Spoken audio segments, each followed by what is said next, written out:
is Octave Leap. Innovation, regeneration, and human optimization.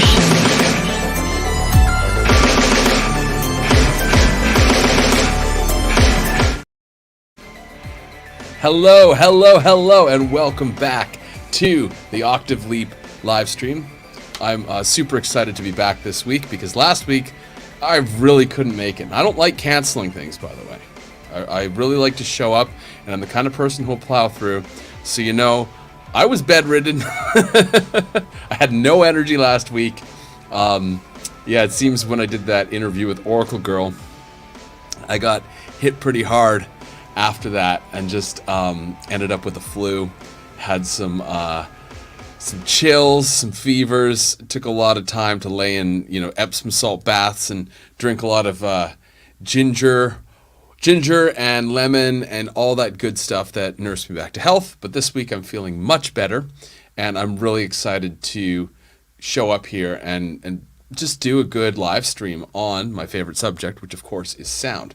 So what we're going to do today is we're going to continue on with the series we started last time, 2 weeks ago, which is called Harmonic Geometry. And last time we really dove into how sound and music can affect us, how it affects the brain, how it affects the heart, how it affects the fluids in the body. And we kind of touched upon something at the end there, which was based on cymatics. And so this week we're going to jump more into this study of cymatics. We're going to look at the actual resonances. So this week's live stream is called The Resonances of Life. And so buckle up. This is going to be exciting. Before we begin, I just want to say, please make sure you're subscribed to the channel and you like this video. It means a lot to me. Because I'm just here giving all this away freely, and I only ask for your support in return, if you like this, of course. So anyway, without further ado, let's jump in. And there's some goodies at the end, by the way. I've got some more music. Last time we did a little bit of listening. This week we're going to do some more music relevant to this theme that we're discussing. And I've also got some very, very exciting news to announce. So do make sure you stay tuned in until the end. All right, let's dive in here, though, and take a look. So, harmonic geometry part 2, the resonance of life. So, last week we did this nice quote from Pythagoras. There is geometry in the humming of the strings. There is music in the spacing of the spheres. More precisely, the planets sing as they orbit the sun. So they make a very, very, very low frequency as they orbit the sun. And I'm going to actually show you something that's really cool here. So this is the work of a Swiss mathematician named Hans Cousteau. And Hans Cousteau coined a term called the cosmic octave. So I'm just going to show you what this is about. So this is his website here, the cosmic octave. And on this site, basically gives a little bit about him, but he talks a little bit about how he derived these formulas, and they're very interesting because what he did was he took a look at the rotation, or the orbit, of a planet around the sun, and he also took a look at the rotation of the Earth. So there's two things. There's the Earth's orbit around the sun, there's the Earth's orbit. So one is the diurnal sort of spin, 24 hours, 23 actually in a little bit. And then there's the Earth orbiting the sun, which is just over 365 days, 365.24, I believe it is. And so if you basically were to convert that from days into seconds, you would get a very large number. And if you were then to invert it, so you divide 1 by that number of seconds, you actually get a pitch. And then what he does is he keeps doubling that pitch into the audible range. So that's how he gets these frequencies. I've actually went and I did these calculations myself. I verified all of these. I do have an engineering background. So this kind of stuff is fun for me. And if this math stuff is over your head, no worries. I'll just tell you what these frequencies are and what he found here that is super fascinating. So I want to start with one that's based on the Earth's orbit around the sun. So the Earth year has a very fascinating story. So it forms the pitch C sharp. And it's basically, if you were to take the Earth's orbit around the sun, that frequency is a very, very, very, very small number because it happens once every 365 days. But if you were to double that number 32 times, you would get a frequency of 136.10 hertz, which is audible. And what actually he found was that in India, this tone of 136.1 hertz is the keynote of the sitar and tambura music. It is also called Saja, which means father of the others. And the sacred symbol Om is tuned to this tone, like mostly all the religious temple music. Many bells and other instruments are tuned to this tone as well.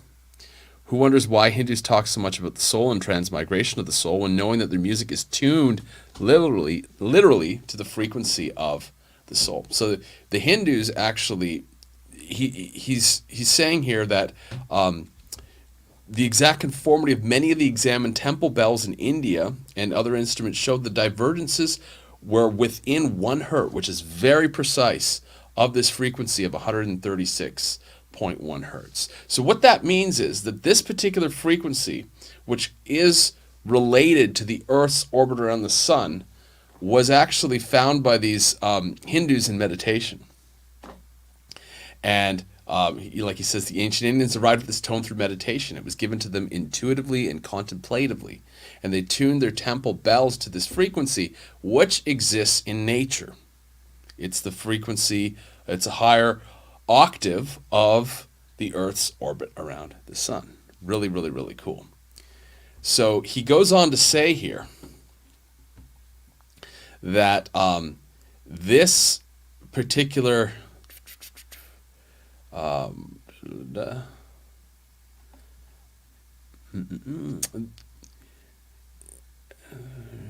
it says this is basically, it has a powerful effect for meditation music. It's recommended for nervousness and inner restlessness.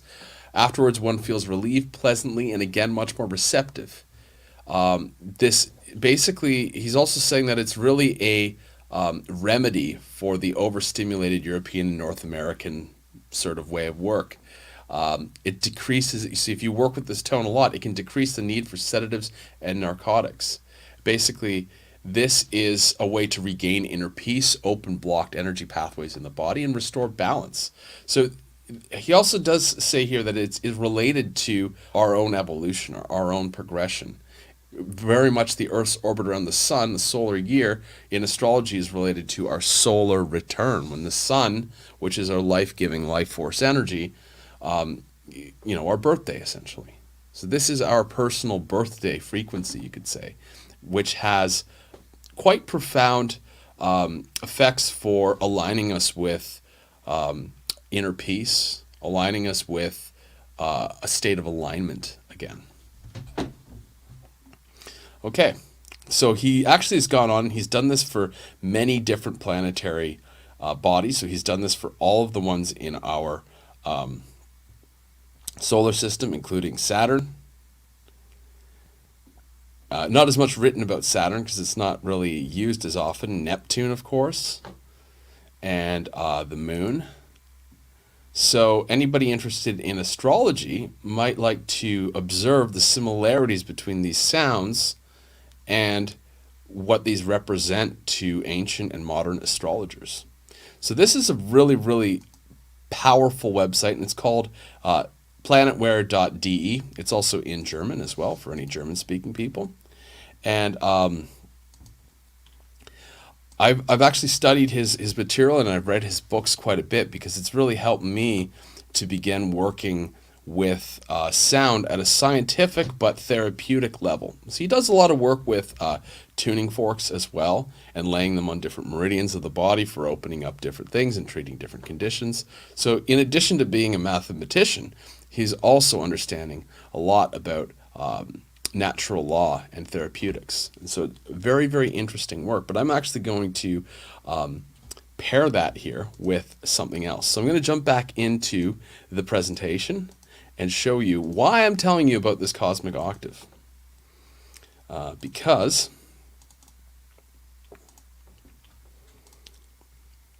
that when we make these visible, when we make sound visible, we can actually begin to see what's happening here. This is the process called cymatics. And this is what the phenomenon is about. And actually, the discoverer of cymatics was the very famous astronomer Galileo. And basically he wrote, "As I was scraping a brass plate with a sharp iron chisel in order to remove some spots from it, and was running the chisel rather rapidly over it, I once or twice during many strokes heard the plate emit a rather strong and clear whistling sound. On looking at the plate more carefully, I noticed a long row of fine streaks parallel and equidistant from one another. Scraping with the chisel over and over again, I noticed that this was only when the plate emitted this hissing noise that any marks were left upon it. When the scraping was not accompanied by this sibilant note, there was not the least trace of such marks." So what was happening was, as he was producing this pitch, it was actually aligning these fine streaks on the plate. So it was aligning sort of these microparticles. Hans Jenny was another Swiss doctor and anthroposophist. And he took a more methodological and exhaustive approach to documenting this phenomena that Galileo was commenting on. And he strove to really make sound visible. He created visible nodal fields by spreading a fine powder of a club moss over top of these plates and then basically playing frequency into them. So these are some of the results he had of spreading this fine moss spores and then playing different frequencies. And now this is what we're going to do today, is we're going to jump in and we're going to really look at what these are, because this is the geometry part of harmonic geometry. The harmonic, of course, is the pitch. The geometry is the resulting formation that's made. So actually, instead of just talking about it, I'm going to just show you some awesome videos that I found that I really like on this subject, okay? Because I think when you are able to see this in action when you're able to see what's going on here, I think it really makes a lot more sense. So let me just show you this. Okay.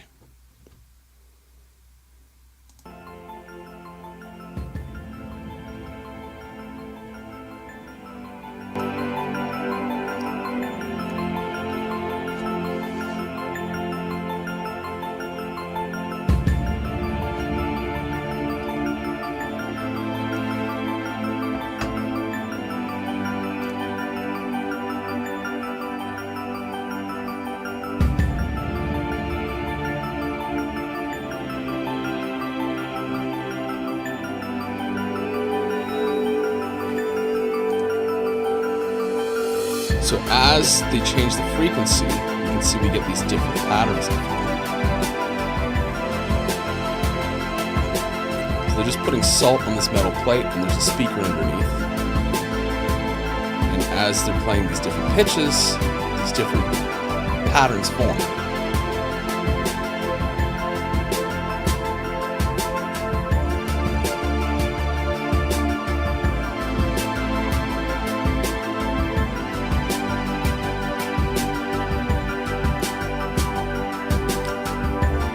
See that there's a bit of these distorted patterns until it reaches that harmonious resonant frequency. So these are internodal frequencies where it's more distortion and then it comes into a harmonious pattern, which is important to note because not all frequencies are harmonious, as you probably already know. Not all of them form harmonious geometric patterns. So anyway, I just wanted to show you this in action so you get a sense of what this looks like as opposed to me just describing it. So this is somebody who's reproducing these experiments that Hans Jenny had gone and done before. But that's not all. I actually went and found something even cooler than that. And you're like, even cooler than that? Yeah. somebody took this and went fully next level with the whole thing. So I'm going to show you a couple minutes of this. So they did this with not only sand, but they did this with water and a whole bunch of other forms of materials. This one's absolutely mind-blowing. I got to show you this.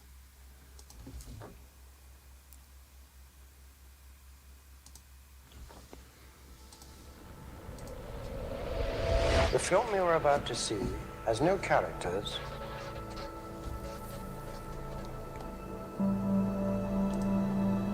If you spare a little of your imagination, it is a film to describe to you the effect of cymatic frequencies on matter.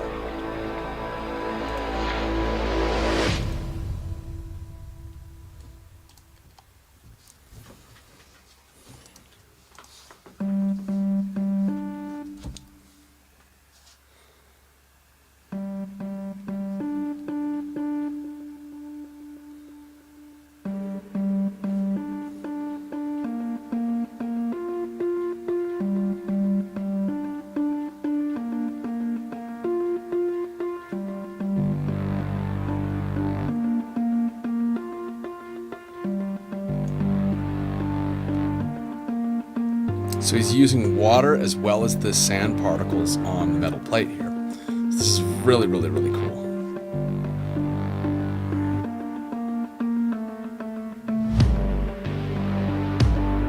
And now he's actually changing the flow of water here, which is just absolutely mind-blowing that they put this together. I'm just nerding out on this so hard.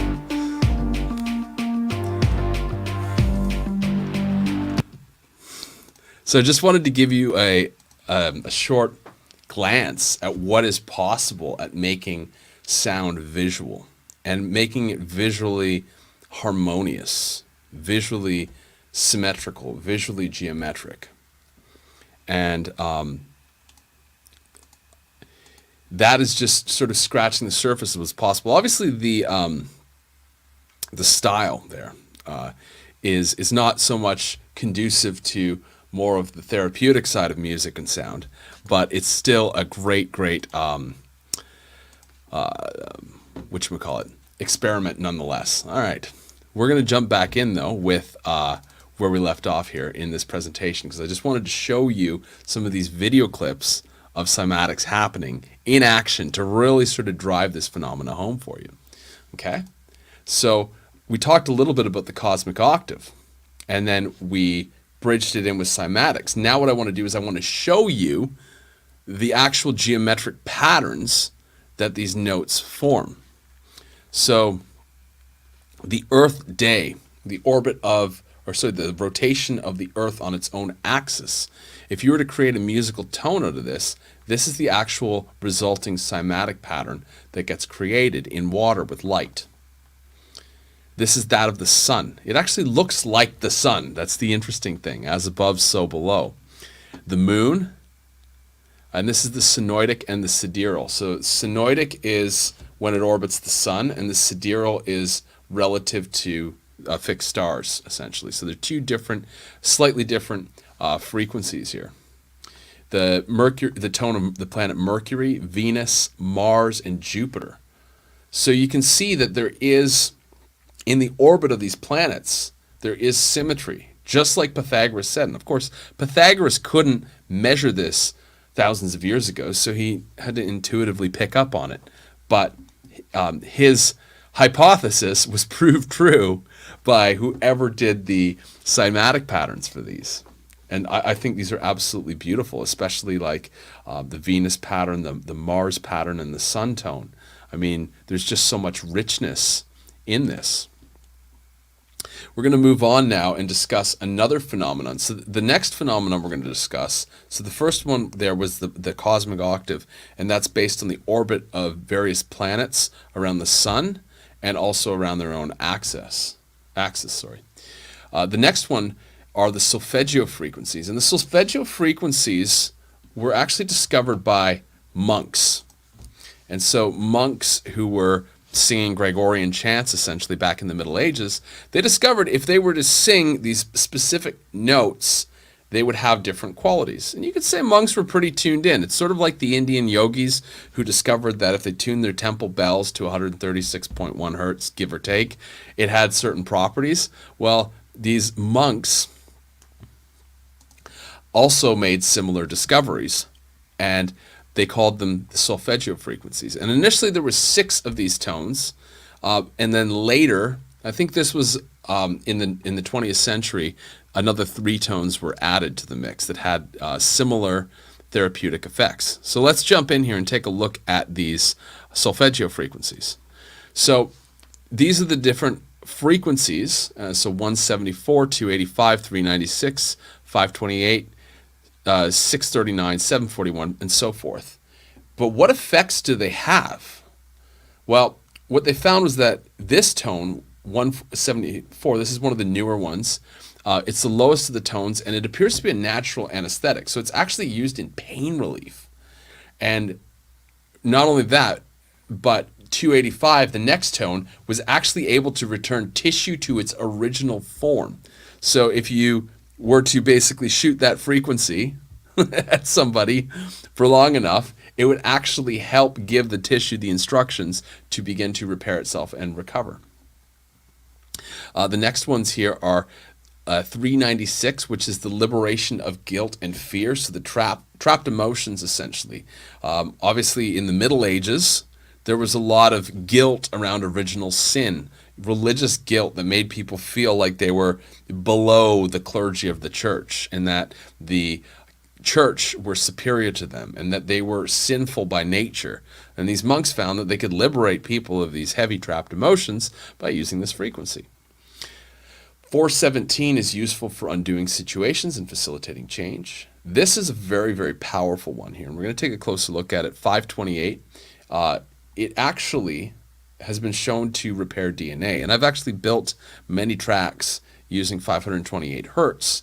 And if you listen to that long enough, you can literally start to feel the cells of your body buzzing with a high degree of energy. And so you can really feel on a cellular level that things are starting to come online. 639 hertz. This is what they used for enhancing communication in the body and also interpersonally. So this is also communication between organs, between different parts of the body. You know, if you have sort of tension in the body and part of your body's holding on and compartmentalizing itself, this can actually facilitate that part of the body returning to the larger system. 741 awakens the intuition, and it also purifies cells of toxicity. 852 is useful for returning to spiritual order, and it's basically, they say it's connected to the directly to light and sort of the bioenergetic emission of light. Being able to stimulate that with sound occurs using this 852 hertz frequency. Finally, the last one is 963 hertz, and this is what I call the return to source frequency. It brings you right back to that fundamental note at the beginning of creation. And I love using this one. And me personally, my 2 favorites are using 528 hertz and 963. And so when I use these in soundscapes, you know, I find I can really dig in and create very powerful soundscapes using these frequencies. And here is an actual cymatic pattern for 528 hertz. This looks a lot like a pine cone, looks a lot like the pineal gland. And you can see that it has that Fibonacci-like quality to it. So you can see the replication of natural law right here in this actual cymatic pattern. It's almost like it's encoded there. So you can imagine that if you're playing that frequency, what is that doing to the waters in your body? If you're listening to music or the sound of 528 hertz, all the water in your body begins to resonate with that frequency, and it begins to imprint that frequency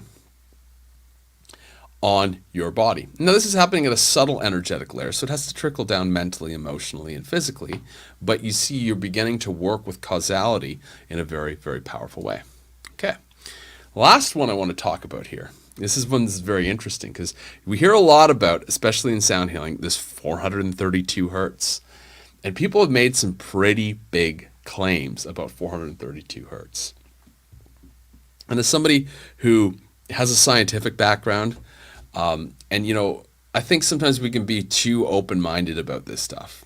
There's the obvious skeptics that are completely closed off, completely logical. They don't believe in anything that consensus science doesn't preach.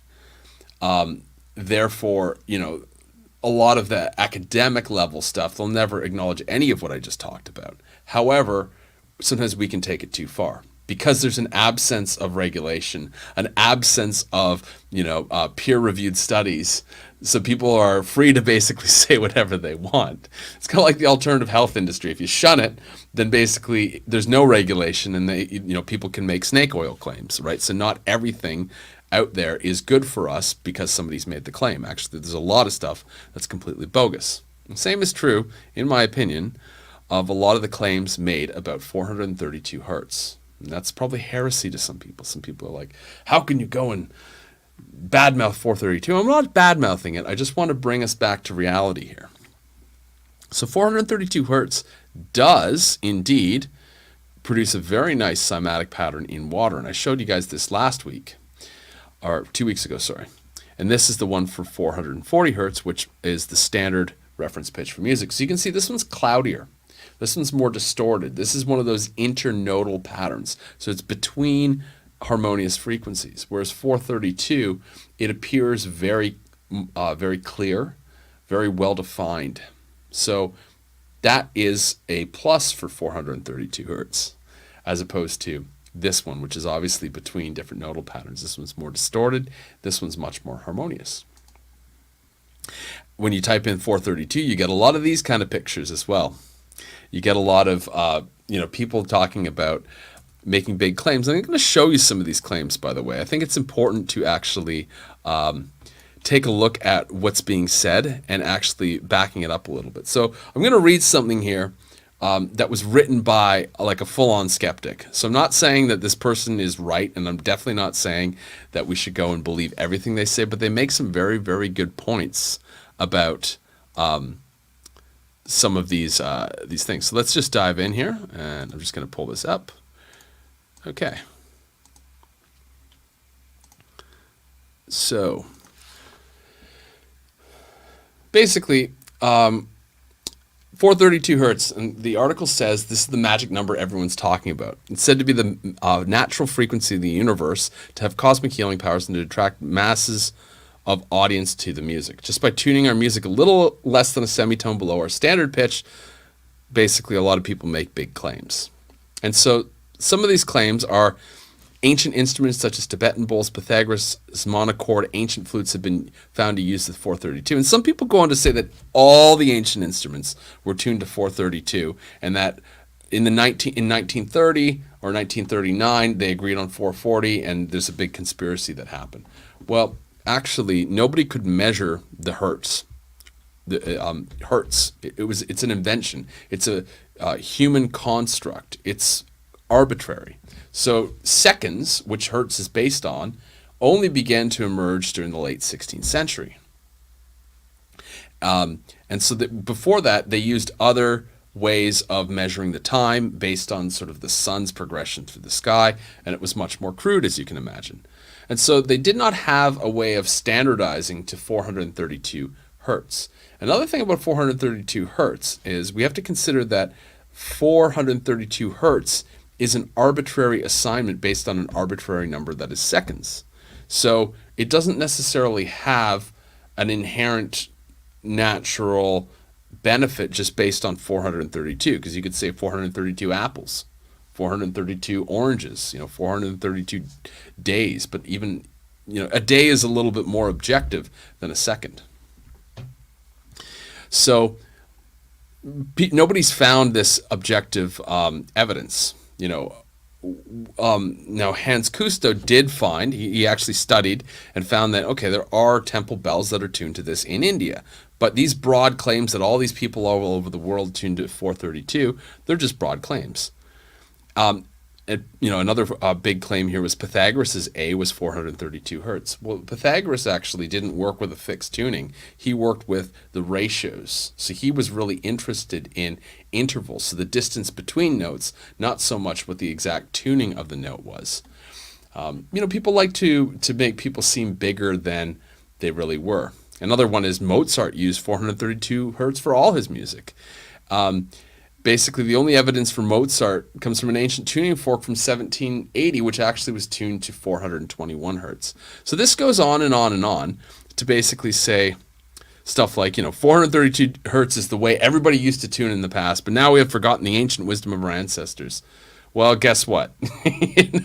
They've found that there was only a slight mention of 432 hertz or frequencies, in that ballpark in 1880, and that basically they found that they used all sorts of frequencies between 400 and 460 hertz. So another one, that the big claim is 432 hertz is the frequency of the heart, the brain, the earth, the sun, the water. Well, actually, it is related to the frequency of the earth, and we're going to look at that. But the frequency of the heart fluctuates between approximately 1 hertz to 2.5. It does not have a steady frequency that can be multiplied to get 432 hertz. Brain waves, well, actually, in studying this, I can tell you that they do range and they oscillate and they change all the time between 1 hertz and 70 hertz. Another big claim is that 432 is related to 8 hertz, and 8 hertz is the Schumann resonance. Well, Schumann resonance is actually 7.83, and if you multiply that by 55, you get 430. You don't get 432. So I'm not being a complete skeptic here, but I do want to say that there's a lot of myths, and some of the myths I've seen are even crazier, that all the shamans of South America used to take plant medicine and end up like singing in 432 hertz. Like, they get pretty wild out there, especially in the spiritual community that wants to believe something fantastical. In truth, I did some research, I did some digging to find out what 432 hertz actually represents. And so remember, we talked about the Earth year frequency, which was 136.1 hertz. Well, it turns out that that note is called C sharp.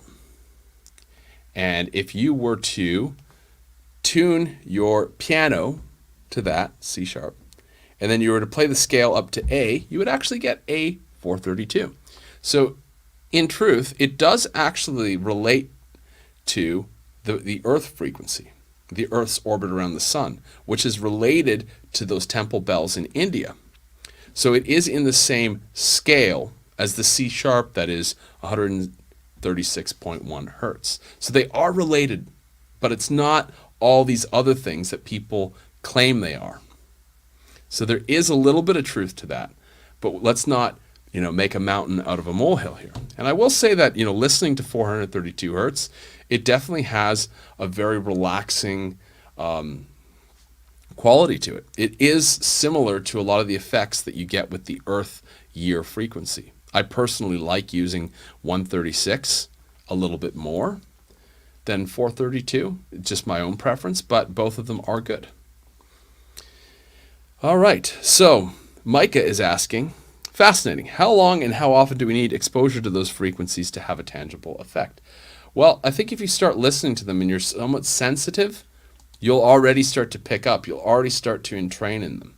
And so what Vanessa was talking about last time on the show was that she's created this music that you can just play into your space. It's like, it is background music, but it attunes your space, it attunes the people in the space to the particular frequencies. So if you wanted a frequency of calmness or a frequency of inner peace, you could just play it into your space and you'd be entering into that field. And it's like anything, your muscle memory begins to work, and it begins to tune you to that particular frequency. All right, so what we're going to do now actually is I want to show you something really cool. So I want to show you a little bit of what we're going to talk about next week, and I also want to talk to you a little bit about something that I went and did personally as my own experiment to understand all the stuff that I've talked about today, okay? So check this out. I went and I made an album you can go and listen to on Bandcamp, and the link is in the description below. You can actually go download it. If you hit buy digital album, you name your price. You can get it for free. You can get it for however much you want to pay. So you can go and download the whole thing. We're going to listen to a track off of here. but I called it astroterica. And so it's, instead of esoterica, it's astroterica, because it is esoteric in nature, where it allows us to do sort of the exploration of the inner landscape. But what it does is every song uses a different planetary frequency to do so. So Mercury is tuned to the frequency of Mercury. On the Road is tuned to the frequency of Mars. Neptune is tuned to the frequency of the planet Neptune, and so forth. So all these pieces, I actually found the planetary effect that matched sort of the feel of the piece, and tuned my guitar to that frequency in order to bring both the music and the actual frequency of the sound, the timbre, into a harmonic convergence or alignment. So this is a really fun experiment, and you can see for yourself. I mean, I'm going to play you some music. I'm going to play you the track Neptune in a minute here, so you can actually hear that. So you can go, you can download the whole album for free. You can, if you want, you can give a donation, which would be very, very much appreciated. But I want to share this with people. I want to share this way of working because I think it's really fun, and I think this is something we can do. We can begin to become more educated around using these specific sounds to tune us. You know, I like to think that sound and music is a panacea for a lot of the conditions that we have. Because otherwise, you know, we spend time getting microscopic about every little symptom out there when we just need to tune our prime resonant frequency back to whatever we're missing in life. So if we're missing tranquility, calmness, relaxation, well, you find that, the frequency that brings that, and tune yourself back to it. If you need to go the other direction and you need more energy and inspiration, well, then you take the Mars frequency and you listen to music like that will get you more inspired and more upbeat. So anyway, yeah, we're going to listen to a little bit of that. But first, I actually want to show you guys something. And this is the first sneak peek at it. So next week, we're going to talk about something called objective music. And I actually I'm releasing an album that I've been working on for 16 years, sorry. And I've brought it on 5 continents. I've worked on it on 5 continents of the world. And I just want to show you now a little sneak preview of this documentary that will be premiering next Friday. It really was a journey to write this, and along the way I had to go through certain things. I had to go through certain initiations and experiences before those parts could come out.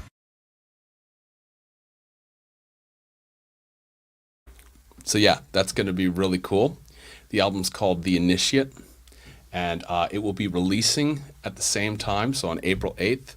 There's a link to the premiere video below, so you can watch that as of April 8th, and it's just on YouTube. It's free for everyone to watch. You can watch the documentary, and then you can go get the album afterwards. The thing with music, too, is I think music should be listened to and shared. So we're all going to listen to a little bit of music that's tuned to a creative frequency, the planet Neptune, that tunes us into our creativity, our deep dreaming, our deep waters, the collective consciousness. And this is really one that stuck out for me because Neptune is a very, I feel it's like the ocean of undivided consciousness. So it can bring us back into a very deep spiritual connection, a deep experience of oneness.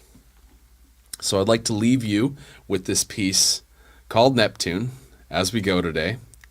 And please be sure to check out the Astroterica album and the documentary premiere next Friday. And next week we're going to talk, it's going to be the final one in the harmonic geometry series. I'm going to bring on a special guest for that as well. So it's going to be a really, really cool episode where we're going to talk about something called objective music.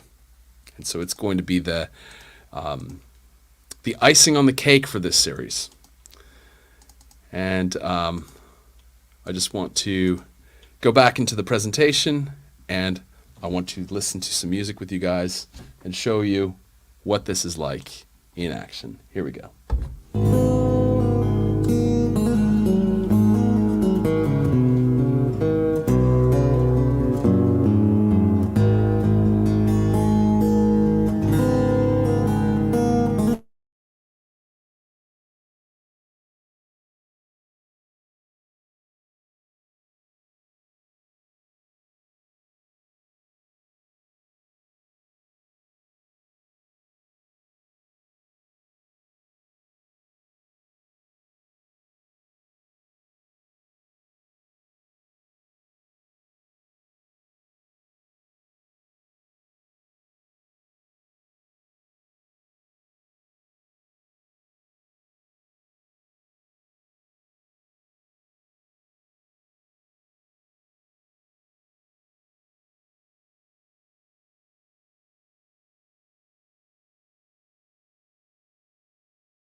Thank you for the kind questions and beautiful remarks there. So I did get a nice question here, and Renz is asking, what would you say to personal responsibility in accordance with sound attunement? Well, I mean, personal responsibility could have many relations to that. I mean, there's the personal responsibility of the facilitator who's facilitating the space.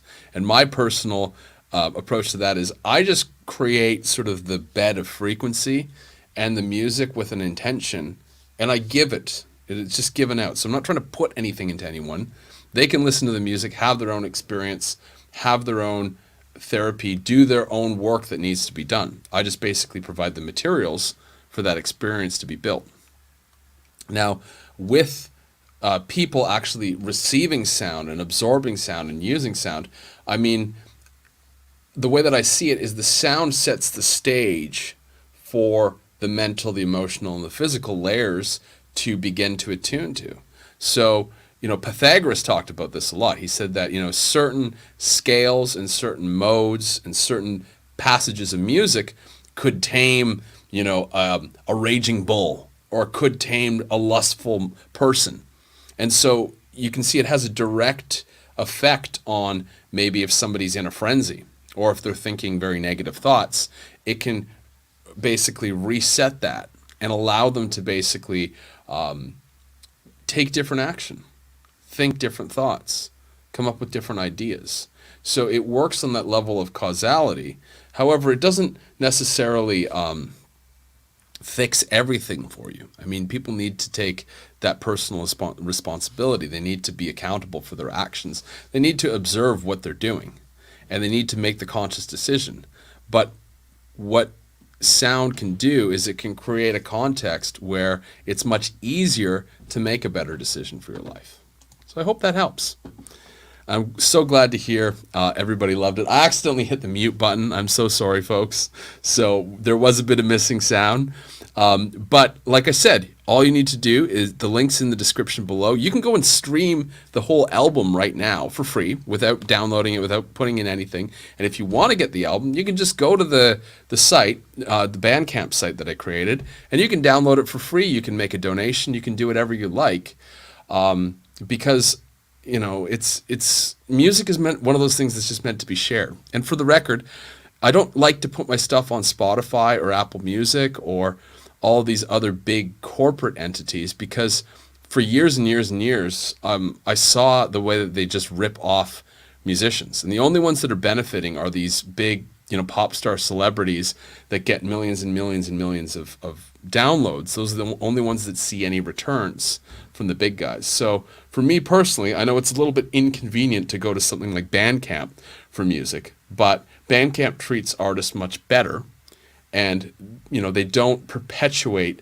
that level of corporate abuse that you get with a lot of the major streaming platforms. I mean, this is a huge thing in the new music industry that a lot of musicians complain about, is how badly they get ripped off by Spotify and Apple Music, and the list goes on and on and on. So yeah, I like to do it with platforms and work with platforms that directly respect the musicians, and that's why I chose to use Bandcamp. Thank you so much, everybody, and thank you. It's really, really fun to be able to do these, and I know for the people watching later. This week, I'm not doing a giveaway because I feel like the album itself is a giveaway. So everybody wins. Everybody can go and download Astroterica. But please tune in next week, because I'm going to have an amazing guest who is a DJ who facilitates ecstatic dance around the world.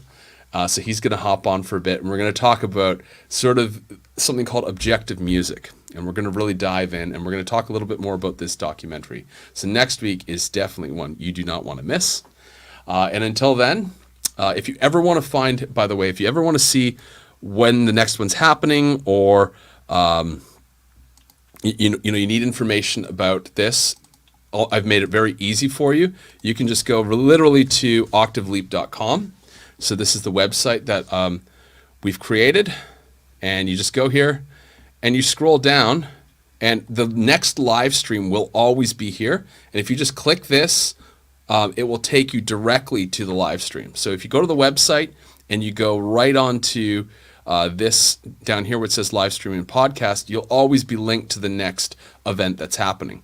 And I did that purposefully because I know I send out emails and I mention this in my groups, but not everybody checks their emails or not everybody gets the message. But if you go to octaveleap.com, you will always be updated with live stream. Additionally, I've started a Telegram group. So if anybody uses Telegram, they can find the link to that in the description below. I know I've got a lot of links. You don't need to use them all right now. Just if you ever wanted to stay kept up to date, there's Telegram, there's the website, and yeah, please enjoy yourselves thoroughly and go and enjoy the music that I've provided for you. And let me know what you think of it too. That would be great. So anyway, take care, and until next time, bye-bye.